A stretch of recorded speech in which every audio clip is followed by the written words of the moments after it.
ನಮಸ್ಕಾರ. Well welcome back to power B I Kannada. ನೆನ್ನೆ session ಅಲ್ಲಿ ಟೈಪ್ಸ್ ಆಫ್ ವ್ಯೂ ಯಾವುದು ಅಂತ ಹೇಳಿದ್ದೆ. ಅದಕ್ಕೆ ಎಕ್ಸಾಂಪಲ್ ಥ್ರೂನು ಕೊಟ್ಟೆ ನಾನು. ಸೊ ಇವತ್ತು ಸೆಷನ್ ಅಲ್ಲಿ how to get data in power B I, ಕನ್ನಡದಲ್ಲಿ ಪವರ್ ಬಿ ಐ ನಲ್ಲಿ ಡೇಟಾವನ್ನು ಹೇಗೆ ಪಡೆಯುವುದು ಅದನ್ನ ತೋರಿಸ್ತೀನಿ. ಮತ್ತೆ difference between load and transform, load ಮತ್ತು ಟ್ರಾನ್ಸ್ಫಾರ್ಮ್ಗೆ ಇರುವ ನಡುವಿನ ವ್ಯತ್ಯಾಸ. ಅಂದ್ರೆ ಪವರ್ ಬಿ ಐ ಏನಾಗುತ್ತೆ, ಲೋಡ್ ಮತ್ತೆ ಟ್ರಾನ್ಸ್ಫಾರ್ಮ್ ಅಂತ ಒಂದು ಆಪ್ಷನ್ ಇರುತ್ತೆ.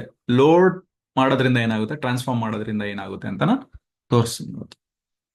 ಸೊ ಮತ್ತೆ ಪವರ್ ಬಿ ಐ ಟೂಲ್ಗೆ ಹೋಗ್ತಾ ಇದ್ದೀನಿ. ಸೊ ಯಾರ್ಯಾರು ನನ್ನ ಹಳೆ ಎಪಿಸೋಡ್ಸ್ ನೋಡಿಲ್ವೋ, ಸೊ ಅವ್ರಿಗೆ ಜಸ್ಟ್ ಒಂದು ಓವರ್ ವ್ಯೂ ಕೊಡೋಕೆ ಇಷ್ಟಪಡ್ತೀನಿ. ನಾನು ಆ, ಒಂದು ಪವರ್ ಬಿ ಐ ಇಂಟ್ರೊಡಕ್ಷನ್ ಕೊಟ್ಟೆ.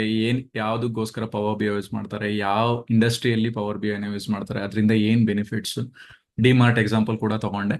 ಸೊ ನಿಮ್ಗೆ ಇನ್ನೂ ವಿವರಣೆ ಆಗ್ಬೇಕಂದ್ರೆ ನನ್ನ ಹಳೆ ವಿಡಿಯೋಸ್ನ ನೋಡ್ಬೋದು, ಅದರಲ್ಲಿ ಡೀಟೇಲ್ ಆಗಿ ಹೇಳಿದ್ದೀನಿ.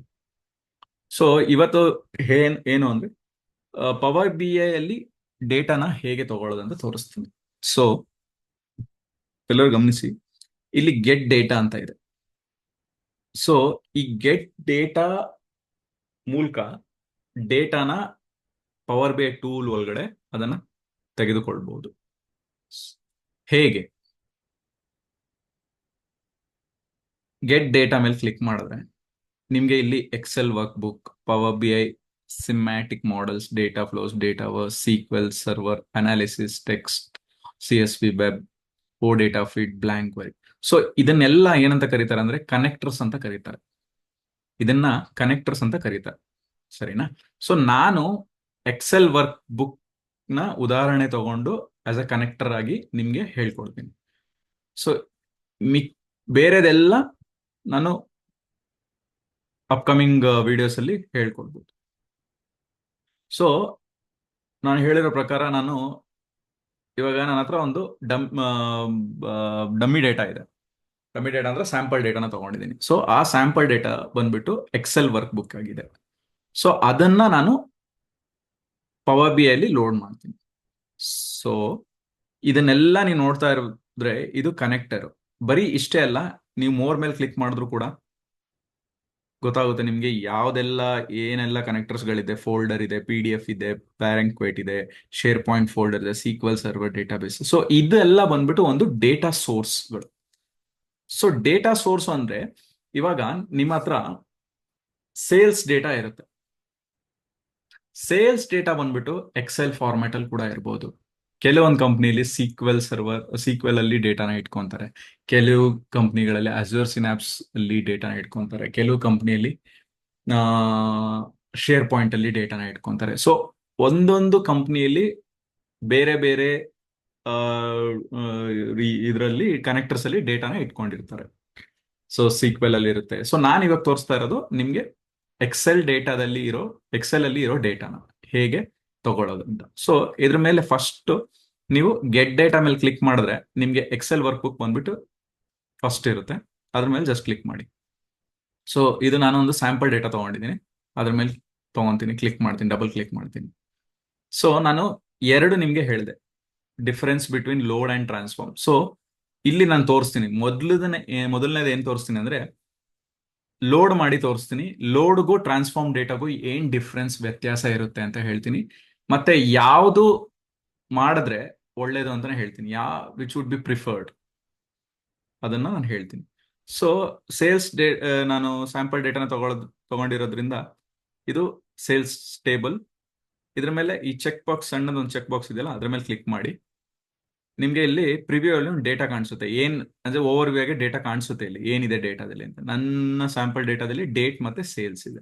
ಸೊ ನಾನು ಹೇಳಿರೋ ಪ್ರಕಾರ ಮತ್ತೆ ಹೇಳ್ತಾ ಇದೀನಿ, ನಾನು ಇವಾಗ ಲೋಡ್ ಮಾಡ್ತೀನಿ ಡೇಟಾನ.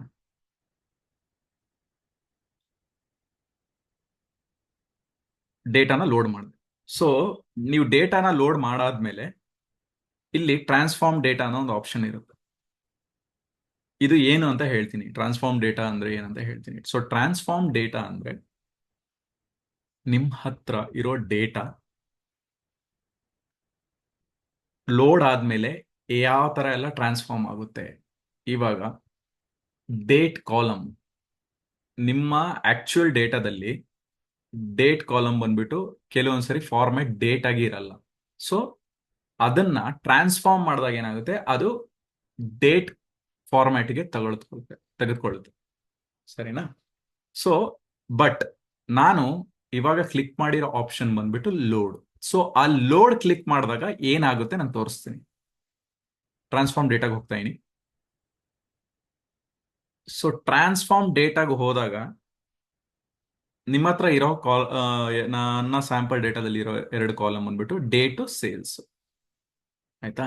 ಆದ್ರೆ ಇಲ್ಲಿ ನಿಮ್ಗೆ ಕಾಲಮ್ ಹೆಡರ್ ಆಗಿ ಏನ್ ಕಾಣಿಸ್ತಿದೆ ನೋಡಿ, ಕಾಲಮ್ 1, ಕಾಲಮ್ 2. ಆಯ್ತಾ? ಬೇರೆ ಏನೂ ಆಗಿಲ್ಲ. ಸೊ ನಿಮ್ಗೆ ಇವಾಗ ಒಂದು ಐಡಿಯಾ ಬಂದಿರುತ್ತೆ, ನಾನು ಡೇಟಾನ ಬರೀ ಲೋಡ್ ಮಾಡಿದ್ದೀನಿ ಅಂದ್ರೆ, ಡೇಟಾನ ನಾನು ಲೋಡ್ ಮಾಡಿದ್ದೀನಿ ಅಂದ್ರೆ ಡೇಟಾ ಯಾವ ತರ ಇತ್ತೋ ಅದೇ ತರ ನಾನು ಆ ಡೇಟಾನ ಗೆಟ್ ಡೇಟಾ ಥ್ರೂ ಒಳಗಡೆ ತಗೊಂಡಿದ್ದೀನಿ. ಪವರ್ ಬಿ ಐ ಅಲ್ಲಿ ಯಾವುದೇ ತರದ ಚೇಂಜಸ್ ಮಾಡಿಲ್ಲ, ಅಥವಾ ಯಾವುದೇ ತರದ ಫಾರ್ಮ್ಯಾಟ್ ಪವರ್ ಬಿ ಐ ಕಂಡಿಡ್ದಿಲ್ಲ. ಏನ್ ಡೇಟಾ ಇದೆಯೋ ಅದೇ ತರ ಅದನ್ನ ಒಳಗಡೆ ತಗೊಂಡಿದೆ ಅಷ್ಟೇ. ಸೊ ಲೋಡ್ ಅಂದ್ರೆ ಏನು ಅಂದ್ರೆ, ನಿಮ್ಮ ಹತ್ರ ಒಂದು ಎಕ್ಸೆಲ್ ಡೇಟಾ ಇರುತ್ತೆ, ಅದನ್ನ ಗೆಟ್ ಡೇಟಾ ಥ್ರೂ ತಗೊಂಡು ಅದನ್ನ ಜಸ್ಟ್ ಲೋಡ್ ಮಾಡಿದೀನಿ. ಯಾವುದೇ ತರದ ಚೇಂಜಸ್ ಆಗಿಲ್ಲ ಪವರ್ ಬಿ ಅಲ್ಲಿ, ಆಟೋಮೆಟಿಕ್ ಆಗಿ ಯಾವುದೇ ತರದ ಚೇಂಜಸ್ ಆಗಿಲ್ಲ. ಸೊ ಇದು ಲೋಡ್ ಅಂದ್ರೆ. ಇಲ್ಲಿ ನೀವು ನೋಡಿದ್ರೆ ಜಸ್ಟ್ ನೋಡಿ, ಇಲ್ಲಿ ಸೋರ್ಸ್ ಬಂದ್ಬಿಟ್ಟು ನಂದು sample data, sales data, sheet ಎಷ್ಟಿದೆ, ಫಸ್ಟ್ ಶೀಟ್ ಅಲ್ಲಿ ಆಗಿದೆ, ಡೇಟಾ ಅಷ್ಟೇ ಆಗಿರೋದು, ಯಾವುದೇ ತರದ ಚೇಂಜಸ್ ಆಗಿಲ್ಲ. ಇದು ಲೋಡ್.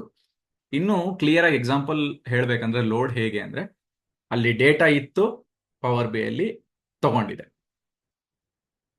ಹಾಕಿದೆ ಅಷ್ಟೇ. ಇದು ಲೋಡು.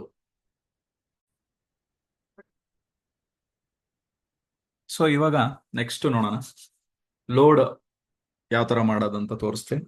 ಇವಾಗ ಟ್ರಾನ್ಸ್ಫಾರ್ಮ್ ಮಾಡೋಣ ಡೇಟಾನ. ಸೊ ಇವಾಗ ನಿಮಗೆ ಗೊತ್ತಾಗುತ್ತೆ ಲೋಡ್ ಅಲ್ಲಿ ಮತ್ತೆ ಟ್ರಾನ್ಸ್ಫಾರ್ಮ್ ಅಲ್ಲಿ ಏನ್ ಡಿಫ್ರೆನ್ಸ್ ಇತ್ತು ಅಂತ. ಮತ್ತೆ ಪವರ್ ಬಿ ಐಗೆ ಹೋಗ್ತಾ ಇದೀನಿ, ಮತ್ತೆ ಗೆಟ್ ಡೇಟಾ ಮೇಲೆ ಕ್ಲಿಕ್ ಮಾಡ್ತಾ ಇದೀನಿ. ನನ್ನ ಡೇಟಾ ಸೋರ್ಸ್ ಬಂದ್ಬಿಟ್ಟು ಎಕ್ಸೆಲ್ ವರ್ಕ್ ಬುಕ್ ಆಗಿರೋದ್ರಿಂದ ಎಕ್ಸೆಲ್ ಬುಕ್ ನ ಲೋಡ್ ಮಾಡ್ಕೊಂತ ಇದೀನಿ. ಸೊ ನಿಮ್ಗೆ ಗೊತ್ತಿರೋ ಪ್ರಕಾರ ಲೋಡ್ ಅಲ್ಲಿ ಏನ್ ಕಾಣಿಸ್ತು ಅಂದ್ರೆ, ಬರೀ ಏನ್ ಡೇಟಾ ಸೋರ್ಸು ಮತ್ತೆ ಎಲ್ಲಿ ಇರೋದು ಫೈಲು ಅಷ್ಟೇ. ಸೊ ಇವಾಗ ಲೋಡ್ ಆದ್ಮೇಲೆ ಟ್ರಾನ್ಸ್ಫಾರ್ಮ್ ಡೇಟಾ ಅಂತ ಇರುತ್ತೆ, ಅದನ್ನ ಮೇಲೆ ಕ್ಲಿಕ್ ಮಾಡ್ತಾ ಇದೀನಿ. ಸೊ ಇವಾಗ ಡೇಟಾ ಬಂದ್ಬಿಟ್ಟು ಟ್ರಾನ್ಸ್ಫಾರ್ಮ್ ಆಗ್ತಿದೆ ನೋಡಿ. ನಿಮ್ಗೆ ಲೋಡ್ ಅಲ್ಲಿ ಎರಡು ಆಪ್ಷನ್ ತೋರಿಸಿದ್ದು ಏನು, ಸೋರ್ಸ್ ಎಲ್ಲಿದೆ ಫೈಲು, ನ್ಯಾವಿಗೇಷನ್ ಅಂದ್ರೆ ಅದರದ್ದು ಪಾತ್ ಎಲ್ಲಿರುತ್ತೆ ಅಂತ. ಇವಾಗ ನೀವು ನೋಡಿದ್ರೆ ಇನ್ನು 2 ಕಾಲಮ್ಗಳು ಆಡ್ ಆಗಿದೆ. ಏನು, ಲೋಡ್ ಅಲ್ಲಿ ಬರೀ ಅದು ಯಾವ ಕಾಲಮ್ ಅಂತ ಅದೇ ತೆಗೆದುಕೊಂಡಿಲ್ಲ, ಜಸ್ಟ್ ಕಾಲಮ್ 1, ಕಾಲಮ್ 2 ಮಾತ್ರ ತಗೊಂಡಿದೆ. ಸೊ ಇಲ್ಲಿ ನೋಡಿ, ಇಲ್ಲೊಂದು ಆಪ್ಷನ್ ಬರುತ್ತೆ ಬೈ ಡಿಫಾಲ್ಟ್ ಆಗಿ, ಡೇಟ್ ಮತ್ತೆ ಸೇಲ್ಸ್. ನನ್ನ ಡೇಟಾದಲ್ಲಿ ಕಾಲಮ್ ಹೆಸರುಗಳು ಬಂದ್ಬಿಟ್ಟು ಡೇಟ್ ಮತ್ತೆ ಸೇಲ್ಸ್ ಇತ್ತು, ಅದನ್ನೇ ತಗೊಂಡಿದೆ. ಮತ್ತೆ ಚೇಂಜ್ ಟೈಪ್ ಅಂದ್ರೆ ಏನಾಗುತ್ತೆ ಅಂದ್ರೆ, ಕೆಲವೊಂದ್ಸರಿ ಏನಾಗುತ್ತೆ ಎಕ್ಸೆಲ್ ಅಲ್ಲಿ ನಾನು ಡೇಟ್ ನ ಕೊಟ್ಟಿರ್ತೀನಿ, ಆದ್ರೆ ಆ ಫಾರ್ಮ್ಯಾಟ್ ಬಂದ್ಬಿಟ್ಟು ಡೇಟ್ ಇರಲ್ಲ. ಬೇರೆ ಏನೋ ಹೋಲ್ ನಂಬರ್ ಕೊಟ್ಟಿರ್ತೀನಿ. ಇಲ್ಲಿ ನೋಡಿ ಸೇಲ್ಸ್, ಇದು ಹೋಲ್ ನಂಬರ್ ಆಗಿ ತಗೊಂಡಿದೆ. ನಾನು ಡೇಟಾದಲ್ಲಿ ಕ್ಲೈಂಟ್ ಅಥವಾ ಯಾರೇ ಡೇಟಾದಲ್ಲಿ ಎಕ್ಸೆಲ್ ಅಲ್ಲಿ ಡೇಟಾ ಹಾಕ್ಬೇಕಾದ್ರೆ ಅದು ಬೇರೆ ಫಾರ್ಮೆಟ್ ಅಲ್ಲಿ ತಗೊಂಡಿರುತ್ತೆ. ಸೊ ಟ್ರಾನ್ಸ್ಫಾರ್ಮ್ ಮಾಡೋದ್ರಿಂದ ಏನಾಗುತ್ತೆ ಅಂದ್ರೆ, ಅದಕ್ಕೆ ಸೂಕ್ತವಾದ ಫಾರ್ಮ್ಯಾಟ್ ನ ತೆಗೆದುಕೊಳ್ತದೆ. ಇವಾಗ ನೋಡಿ ಇಲ್ಲಿ ಇದು ಬಂದ್ಬಿಟ್ಟು ಡೇಟ್, ಸೊ ಅದಕ್ಕೋಸ್ಕರ ಡೇಟ್ ನ ತಗೊಂಡಿದೆ. ಸೊ ಸೇಲ್ಸ್ ಯಾವಾಗ್ಲೂ ಹೋಲ್ ನಂಬರ್ ಅಲ್ಲಿ ಇರುತ್ತೆ, ಸೊ ಅದಕ್ಕೆ ನೋಡಿ ಹೋಲ್ ನಂಬರ್ ತಗೊಂಡಿದೆ. ಇನ್ನು ಕೆಲವೊಂದು ಬೇರೆ ಬೇರೆ ಆಪ್ಷನ್ಗಳು ಇದೆ, ಆದ್ರೆ ಡೇಟಕ್ಕೆ ಅನುಗುಣವಾಗಿ ಯಾವ ಫಾರ್ಮೆಟ್ ಅನ್ನು ತೆಗೆದುಕೊಳ್ಳಬೇಕೆಂದು ಪವರ್ ಬಿ ಐ ತಾನಾಗೆ ತಾನು ನಿರ್ಧರಿಸಿ ಆ ಫಾರ್ಮೆಟ್ ನ ಪಿಕ್ ಮಾಡ್ಕೊಳ್ಳುತ್ತೆ. ಸೊ ಇದು ಲೋಡ್ ಮತ್ತೆ ಟ್ರಾನ್ಸ್ಫಾರ್ಮ್ ಮಧ್ಯದಲ್ಲಿರೋ ಡಿಫ್ರೆನ್ಸ್. ಏನಂದ್ರೆ ಲೋಡ್ ಅಲ್ಲಿ ಏನ್ ಮಾಡುತ್ತೆ, ಡೇಟಾ ಬಂದ್ಬಿಟ್ಟು ಡೈರೆಕ್ಟ್ ಆಗಿ ಇಲ್ಲಿ ನೀವು ಗೆಟ್ ಡೇಟಾ ಕೊಟ್ಟಾಗ ಅದು ಡೈರೆಕ್ಟ್ ಆಗಿ ಬರೀ ಲೋಡ್ ಆಗುತ್ತೆ. ಅಲ್ಲಿ ಪವರ್ ಬಿ ಐ ಯಾವುದೇ ಒಂದು ನಿರ್ಧಾರ ತಗೊಳ್ಳೋಲ್ಲ. ಅದು ಕರೆಕ್ಟ್ ಫಾರ್ಮೆಟ್ ಇದೆಯೋ, ಕರೆಕ್ಟ್ ಫಾರ್ಮೆಟ್ ಇಲ್ವೋ, ಕರೆಕ್ಟ್ ಕಾಲಮ್ ನೇಮ್ಗಳು ತಗೊಂಡಿದೆಯೋ, ಕಾಲಮ್ ನೇಮ್ಗಳು ತಗೊಂಡಿಲ್ವೋ, ಅದು ಯಾವ್ದನ್ನ ನಾನು ನೋಡೋದೇ, ಅದು ಯಾವುದು ನೋಡೋದಿಲ್ಲ. ಜಸ್ಟ್ ಲೋಡ್ ಮಾಡುತ್ತೆ, ಮುಗೀತು ಅದ್ರ ಕೆಲಸ. ಟ್ರಾನ್ಸ್ಫಾರ್ಮ್ ಮಾಡೋದ್ರಿಂದ ಏನಾಗುತ್ತೆ ಗೊತ್ತಾ, ಆ ಫಾರ್ಮ್ಯಾಟ್ ನಾನು ಇವಾಗ ಎಕ್ಸಾಂಪಲ್ ಹೇಳಿದ್ನಲ್ಲ, ಕೆಲವೊಂದ್ಸರಿ ಏನಾಗುತ್ತೆ ಡೇಟಾನ ಪ್ಲೇಸ್ ಮಾಡಿದಾಗ ಎಕ್ಸೆಲ್ ಶೀಟ್ ಅಲ್ಲಿ ಆ ಫಾರ್ಮ್ಯಾಟ್ ಬೇರೆ ತರ ಇರುತ್ತೆ, ಬೇರೆದೇ ಇರ್ಬೋದು, ಡೇಟ್ ಫಾರ್ಮ್ಯಾಟ್ ಇರದೇ ಇರ್ಬೋದು. ಬಟ್ ನೀವು ಟ್ರಾನ್ಸ್ಫಾರ್ಮ್ ಮಾಡಿದಾಗ ಏನಾಗುತ್ತೆ, ಪವರ್ ಬಿ ಐ ಅಲ್ಲಿ ಕರೆಕ್ಟ್ ಆಗಿ ಅದು ಒಂದು ಫಾರ್ಮ್ಯಾಟ್ ತಗೊಳುತ್ತೆ.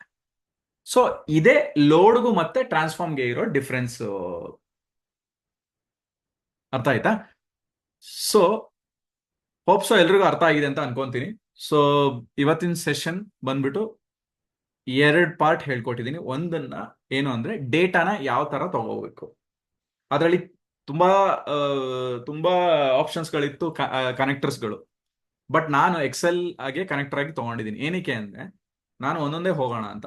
ಒಂದು ಎಕ್ಸೆಲ್ ಕನೆಕ್ಟರ್ ಆಗಿ ತಗೊಂಡು ಎಲ್ಲ ಕಂಪ್ಲೀಟ್ ಆಗಿ ಆ ಎಕ್ಸೆಲ್ ಇದರಲ್ಲೇ ಡ್ಯಾಶ್ ಬೋರ್ಡ್ ನ ಬಿಲ್ಡ್ ಮಾಡಿ ನಿಮ್ಗೆ ನೆಕ್ಸ್ಟ್ ಬೇರೆ ಕನೆಕ್ಟರ್ಗೆ ಹೋಗೋಣ ಅಂತ. ಸೊ ಅದಕ್ಕೋಸ್ಕರ ಒಂದು ಕನೆಕ್ಟರ್ ಎಕ್ಸೆಲ್ ವರ್ಕ್ ಬುಕ್ ನ ತಗೊಂಡು ನಿಮಗೆ ತೋರಿಸಿರೋದು. ಇನ್ನೊಂದು ಏನ್ ತೋರಿಸಿನಂದ್ರೆ ಲೋಡ್ ಮತ್ತೆ ಟ್ರಾನ್ಸ್ಫಾರ್ಮ್ ಅಲ್ಲಿ ಇರೋ ವ್ಯತ್ಯಾಸ. ಲೋಡ್ ಮತ್ತೆ ಇನ್ನೊಂದ್ಸರಿ ಹೇಳ್ತೀನಿ, ಲೋಡ್ ಏನಂದ್ರೆ ಜಸ್ಟ್ ಡೇಟಾ ಅಲ್ಲಿತ್ತು, ಅದು ಪವರ್ ಬೇಕ್ ತಗೊಂಡಿದೆ. ಟ್ರಾನ್ಸ್ಫಾರ್ಮ್ ಏನ್ ಮಾಡುತ್ತೆ, ಅದನ್ನ ಕರೆಕ್ಟ್ ಆಗಿ ಕಂಡುಹಿಡಿಯುತ್ತೆ. ಓ ಇದು ಡೇಟ್ ಫಾರ್ಮ್ಯಾಟ್, ಇದು ಹೋಲ್ ನಂಬರು, ಇದು ಡೆಸಿಮಲ್ ನಂಬರು, ಅದನ್ನ ತಗೊಂಡು ಟ್ರಾನ್ಸ್ಫಾರ್ಮ್ ಮಾಡ್ಕೊಳುತ್ತೆ. ಇನ್ನು ನಾನು ಏನ್ ಹೇಳ್ತೀನಿ ಅಂದ್ರೆ ಎಲ್ಲರಿಗೂ ಆಲ್ವೇಸ್ ಟ್ರಾನ್ಸ್ಫಾರ್ಮ್ ಡೇಟಾನ ತಗೊಳ್ಳೋದು ಒಳ್ಳೇದು.